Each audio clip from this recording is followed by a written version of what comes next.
Bismillah walhamdulillah wassalatu wassalamu ala rasulillah wa ala alihi wa sahbihi wa man tabi'a huda amma ba'd. Kita sambung pembacaan bab yang berkaitan dengan dosa syirik. Di sini dibawakan ayat Al-Quran yang juga menyatakan tentang kebatilan melakukan ibadat kepada selain Allah. Firman Allah Azza wa Jalla, Innal ladzina tad'una min dunillahi ibadun amthalukum fad'uuhum falyastajibu lakum in kuntum shadiqin. Allah menyatakan sesungguhnya orang-orang yang kamu seru selain daripada Allah merupakan hamba-hamba seperti kamu. Peringatan daripada Allah Azza wa Jalla kepada manusia. Apa yang kamu seru, kamu berdoa, mengharap kepadanya selain daripada Allah, ia juga merupakan hamba-hamba Allah, makhluk ciptaan Allah. Sepatutnya kita manusia mengambil iktibar tentang apa yang Allah ceritakan ini. Kalaulah kita memikirkan, maka kita tidak akan menjadi orang yang mengharap kepada ahli kubur, mengharap kepada manusia yang telah pun mati. Cukup bagi kita Allah Azza wa Jalla. Sayangnya manusia ini mudah diperdayakan oleh syaitan, sehingga mereka menganggap bahawa ahli kubur ataupun wali-wali tersebut mempunyai kekuasaan. Allah peringatkan di dalam ayat ini dengan firman-Nya yang bermaksud, sesungguhnya orang-orang yang kamu seru selain Allah, tak kiralah sesiapa pun, termasuk jin dan malaikat, mereka semua merupakan hamba-hamba Allah, tunduk kepada kuasa Allah. Lalu Allah mencabar orang-orang yang mensyirikkan Allah ini. Fad'uuhum falyastajibu lakum in kuntum shadiqin. Maka serulah mereka, mohonlah kepada mereka apa yang kamu hajatkan, apa yang kamu inginkan, sekiranya kamu merupakan orang yang benar. Kalau benar apa yang kamu dakwa, bahawa wali-wali ataupun ahli kubur itu mempunyai kekuasaan, maka mohonlah apa yang kamu inginkan daripada mereka. Sudah tentu tidak sekali-kali apa yang mereka seru itu dapat menolong mereka. Manusia yang telah pun mati, apa yang boleh mereka lakukan? Jangan umat Islam percaya dengan cerita karut marut dan juga dongengan orang-orang sufi tarikat yang mendakwa bahawa wali-wali itu masih hidup dan boleh membantu kamu. Kemudian Allah Azza wa Jalla menyatakan di dalam ayat yang lain, firman Allah Azza wa Jalla lagi, in tad'uuhum la yasma'u du'aakum. Allah nak tegaskan di sini hujah bagi kebatilan menyeru kepada selain Allah.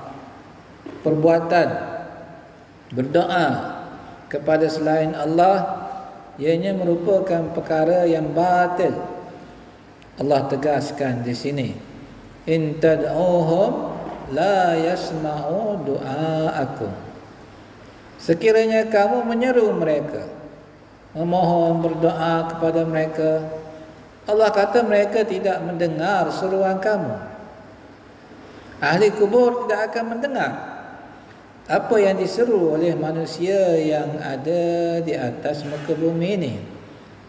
Mungkin mereka berdalil dengan hadis-hadis yang tertentu, kononnya untuk menunjukkan bahawa orang-orang yang berada di dalam kubur boleh mendengar apa yang dikatakan oleh orang-orang yang hidup, seperti hadis yang menyatakan tentang mereka yang dikebumikan ini mendengar tapak kaki orang-orang yang hidup yang beredar daripada kuburan setelah dia dikebumikan, ataupun hadis yang menyatakan tentang Nabi sallallahu alaihi wasallam bercakap kepada orang-orang musyrikin yang telah pun mati terkorban di dalam peperangan Badar.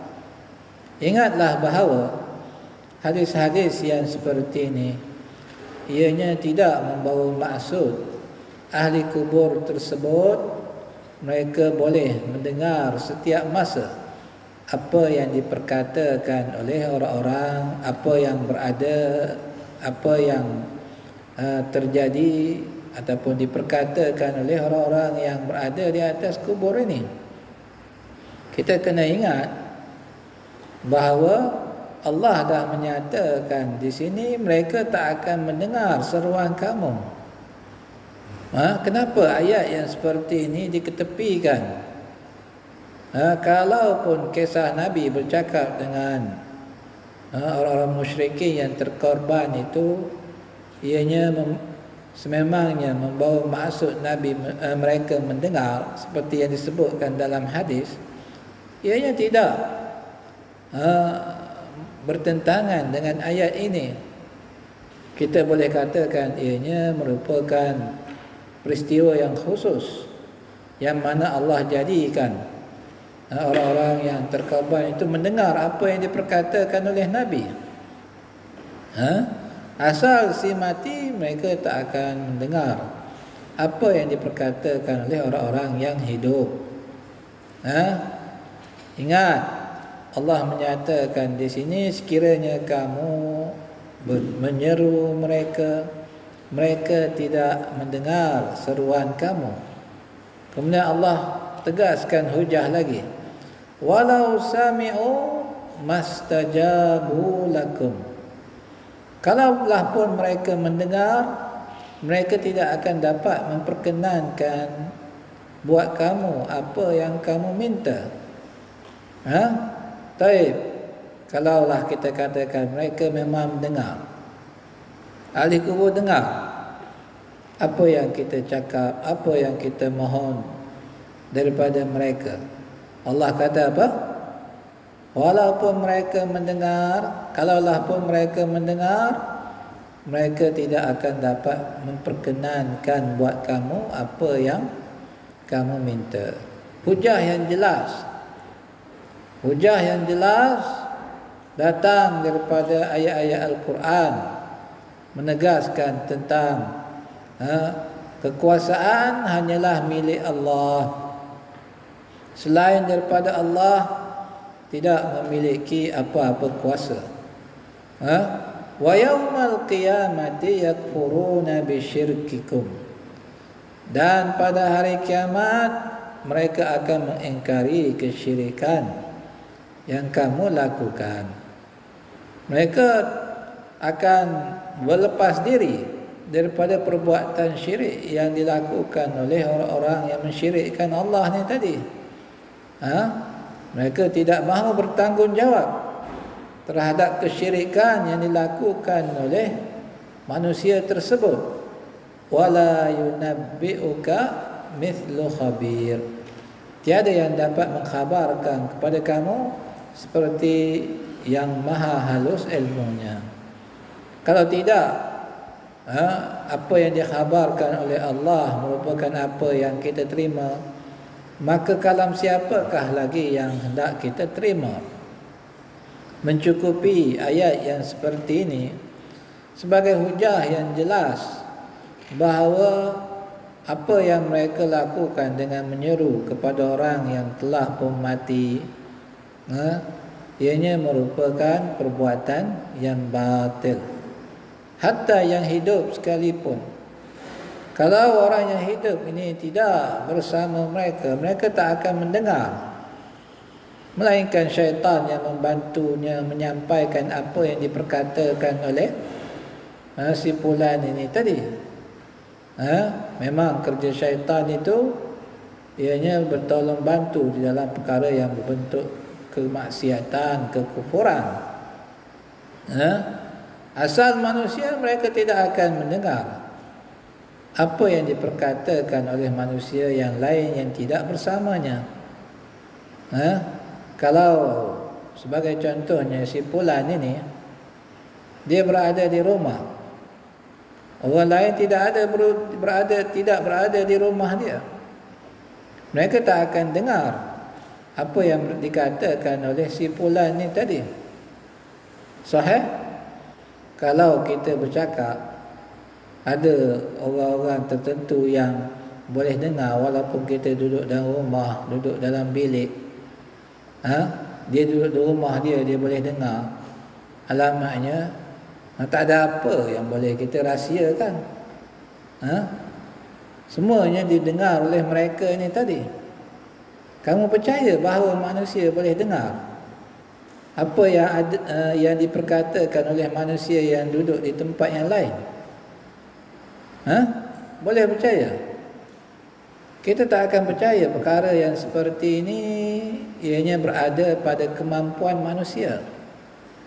Ini adalah batil.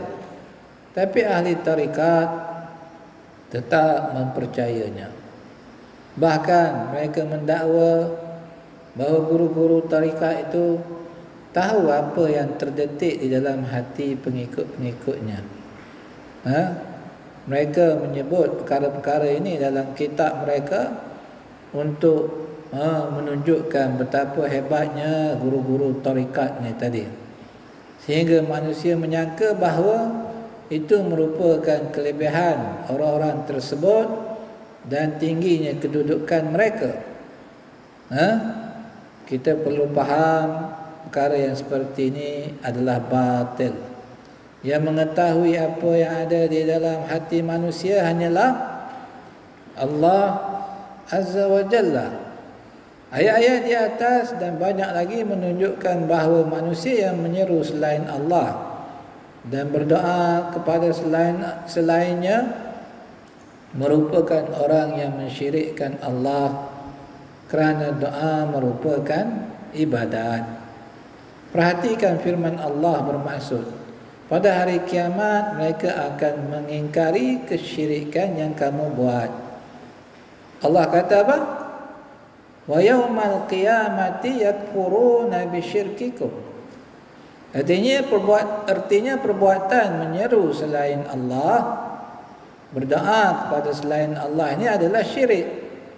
Sebab itu Allah sebut wa yaumal qiyamati yakfuruna bisyirkikum. Ini yang perlu kita semua sedar dan kita semua hayati. Berdoa menyeru kepada selain Allah merupakan amalan yang syirik. Ini petunjuk yang jelas bahawa menyeru kepada selain Allah adalah perbuatan syirik. Banyak lagi ayat-ayat yang lain, dan juga hadis-hadis yang menunjukkan bahawa amalan yang seperti ini merupakan amalan yang syirik. Kalaulah golongan tarikat itu mereka mengambil iktibar daripada apa yang Allah nyatakan tentang orang-orang musyrikin yang terdahulu ini tadi, nescaya mereka akan sedar mereka telah melakukan kesalahan yang besar, iaitu mensyirikkan Allah. Hendaklah mereka meninggalkan amalan tersebut. Semua ibadat tidak boleh dilakukan kepada selainnya. Sesiapa yang berbuat ibadat kepada selain Allah, maka dia telah mensyirikkan Allah. Kita masuk kepada bahagian yang seterusnya, bahaya syirik. Dahulu saya dah sebutkan sebahagian daripada dalil-dalil yang menunjukkan bahawa syirik merupakan dosa yang paling besar.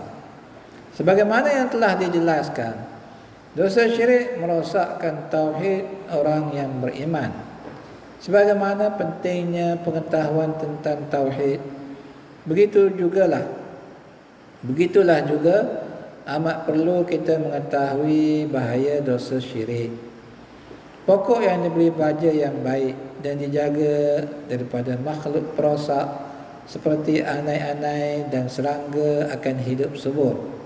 Begitu jugalah tauhid seorang muslim. Ia akan elok dan sempurna dengan diberikan ilmu pengetahuan yang menyuburkan dan melindunginya daripada perkara yang merosakkannya.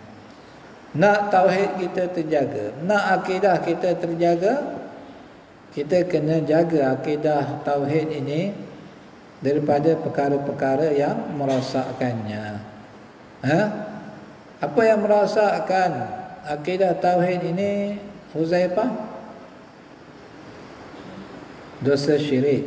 Itu yang utamanya, yang akan merosakkan akidah tauhid seorang muslim. Di dalam Al-Quran dan hadis banyak nas-nas yang menyatakan tentang bahaya dosa tersebut.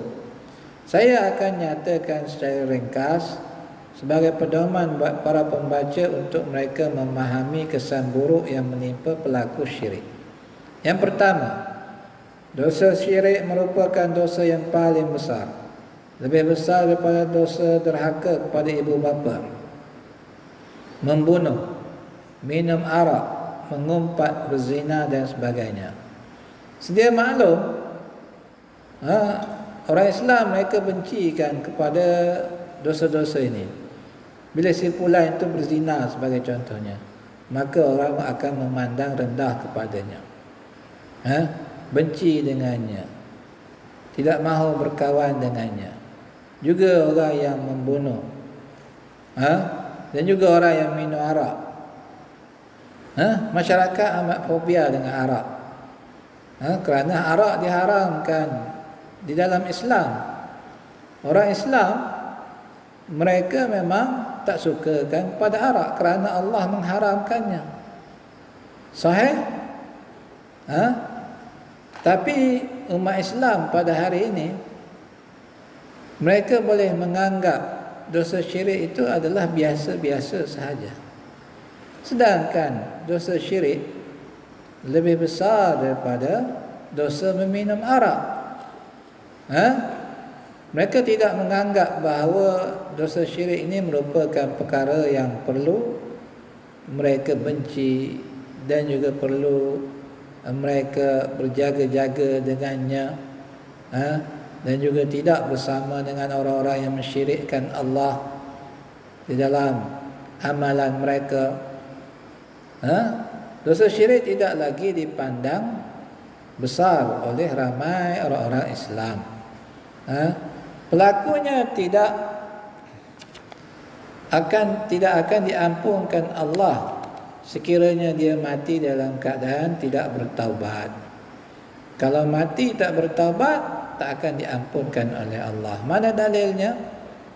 Firman Allah Azza wa Jalla, Inna Allah la yaghfiru an yushraka bihi wa yaghfiru ma duna dhalika liman yasha.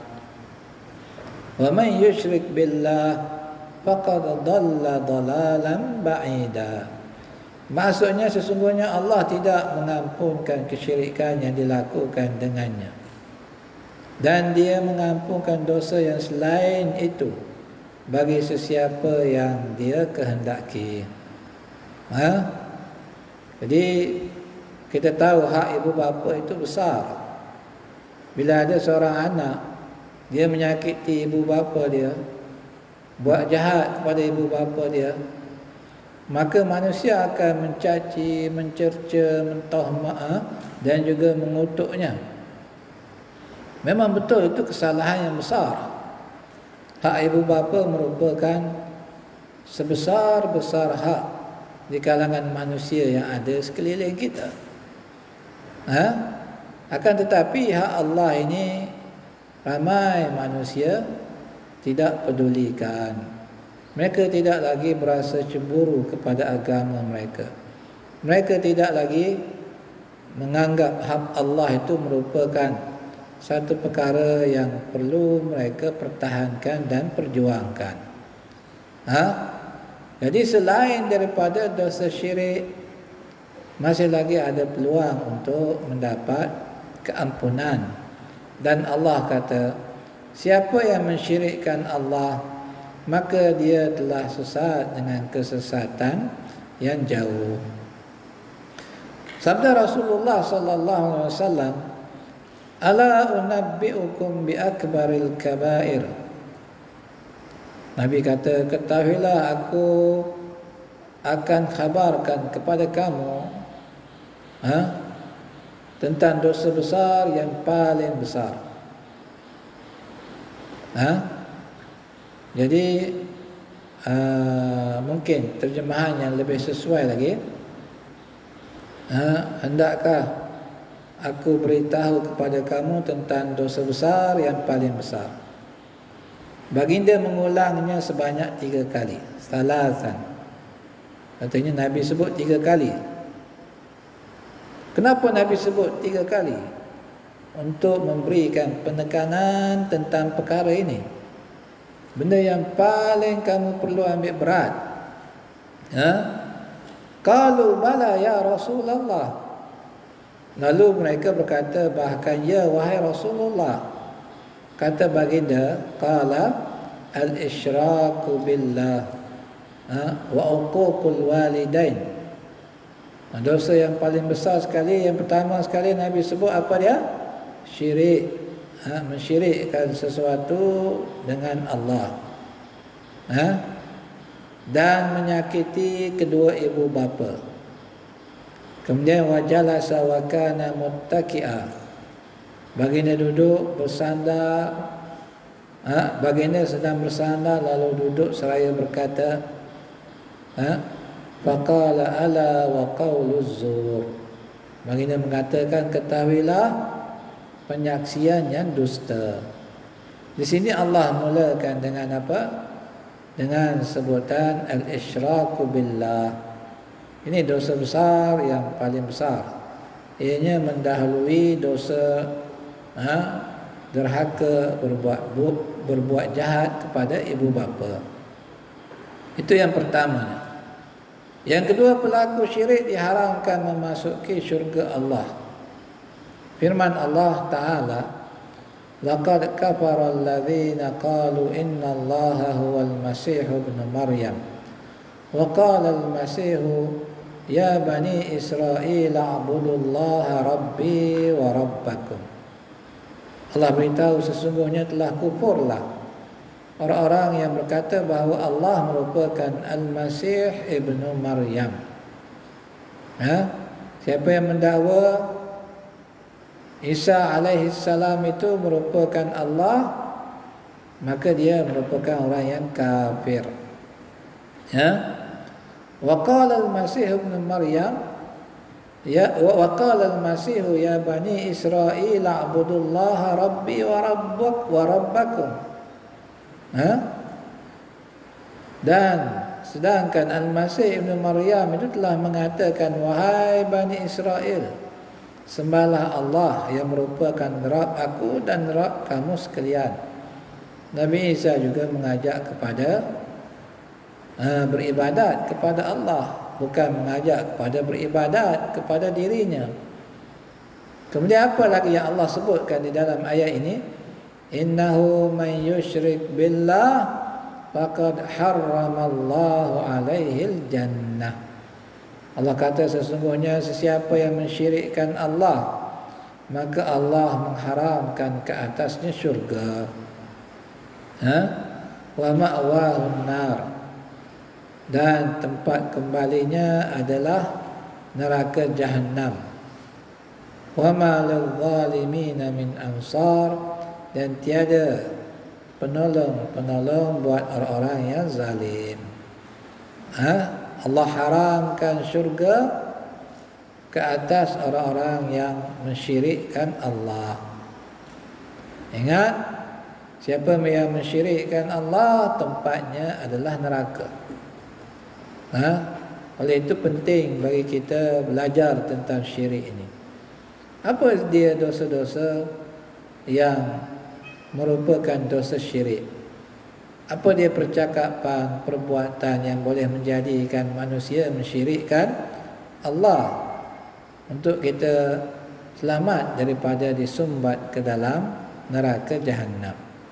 Yang ketiga, syirik melanggar hak Allah, hak yang lebih besar daripada hak sesama manusia, sama ada ibu bapa, pemimpin dan sebagainya.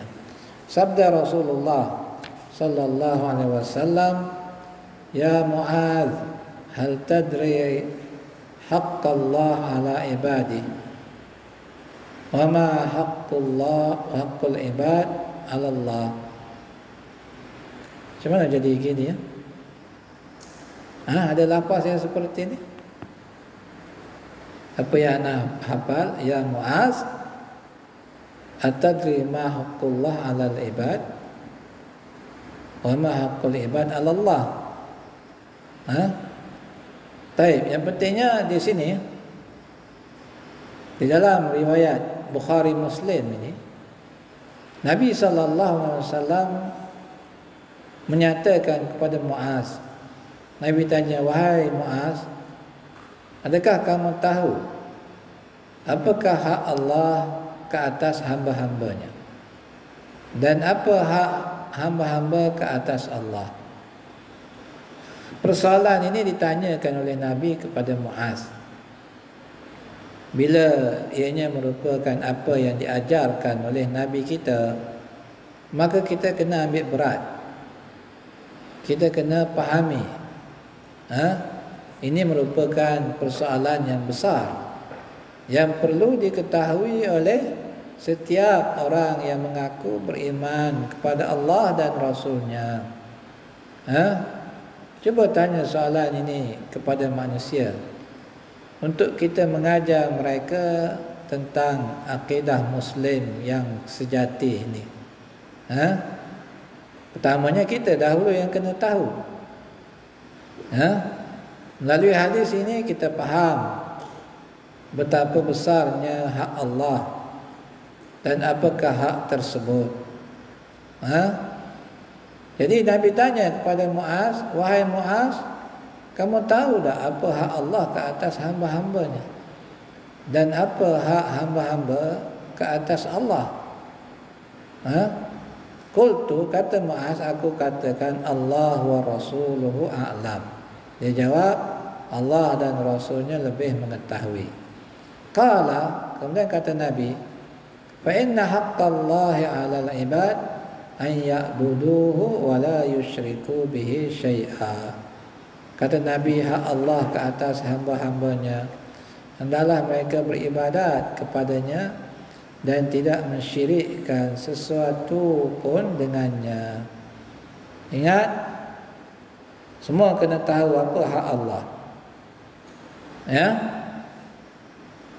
Sebagai seorang Muslim, kita kena tahu apa hak pencipta kita. Tak boleh kita tahu hak sesama manusia saja tanpa mengetahui hak Allah. Hak Allah itu, manusia hendaklah beribadat kepadanya dan tidak mensyirikkan sesuatu dengannya. Kemudian wa haqqul ibad 'ala Allah alla yu'adziba man la yusyriku bihi syai'a. Hak Allah ke atas, hak hamba-hamba ke atas Allah. Apa maksud hak hamba-hamba ke atas Allah? Artinya, kalau hamba-hamba ini menunaikan hak Allah, maka Allah Azza wa Jalla akan membalasnya dengan anugerah yang besar. Yaitu apa dia? Allah tidak akan mengazab orang yang tidak mensyirikkan sesuatu dengan Allah. Ini janji Allah. Siapa yang tunaikan hak Allah, maka Allah akan selamatkan dia daripada azabnya. Artinya sebaliknya apa dia?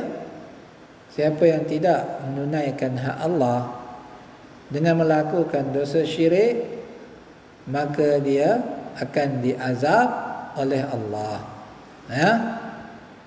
Perkara-perkara yang disebutkan di atas sudah cukup untuk menyedarkan orang-orang yang beriman tentang bahaya dosa syirik. Seterusnya kembali kepada wahyu Allah untuk menyelamatkan diri mereka daripada dosa-dosa tersebut. Ya.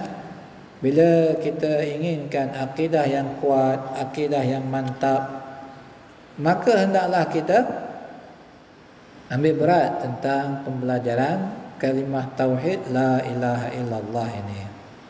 Ya. Kita nak selamat daripada kesengsaraan di hari akhirat kelak, hendaklah kita tunaikan hak Allah.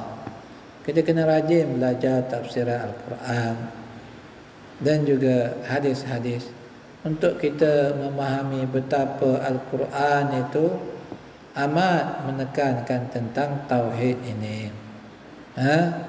Tauhid rububiyah, tauhid uluhiyah, dan juga tauhid al-asma was sifat.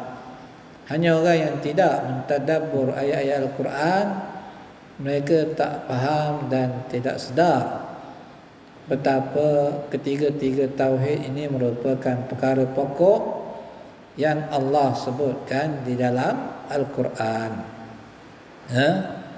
Jadi jangan Al-Quran kita baca sahaja tanpa kita fahami. Ramai manusia berbangga, aku telah pun khatam di dalam bulan Ramadan sebagai contohnya 2-3 kali baca Al-Quran. Baguslah kamu membaca Al-Quran dan mengambil berat tentang pembacaannya. Cuma kalaulah kamu membacanya tapi tidak memahaminya, maka Al-Quran akan menjadi hujah ke atas kamu. Kamu baca Al-Quran, namun dalam masa yang sama kamu terjebak ke dalam dosa syirik. Jadi Al-Quran akan menjadi hujah ke atas kamu. Nabi dah kata Al-Quran hujjatun laka au alaik. Al-Quran merupakan hujah untuk kamu ataupun ke atas kamu. Kalau kamu buat perkara-perkara yang bertentangan dengan ajaran Al-Quran, seperti mensyirikkan Allah, melakukan amalan yang syirik, maka Al-Quran ini adalah hujah ke atas kamu. Ya, jadi penting bagi kita membaca Al-Quran dengan menghayati isi kandungannya, mentadabbur ayat-ayatnya. Barulah nanti kita akan mendapat kebaikan daripada penurunan Al-Quran ini tadi. InsyaAllah kita sambung bagi bahagian yang seterusnya pada hari esok.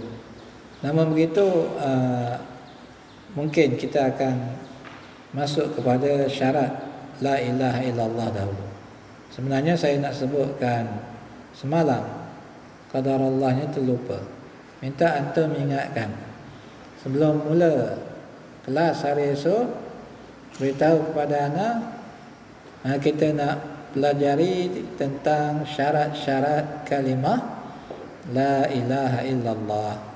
Baik, kita sambung esok insya-Allah.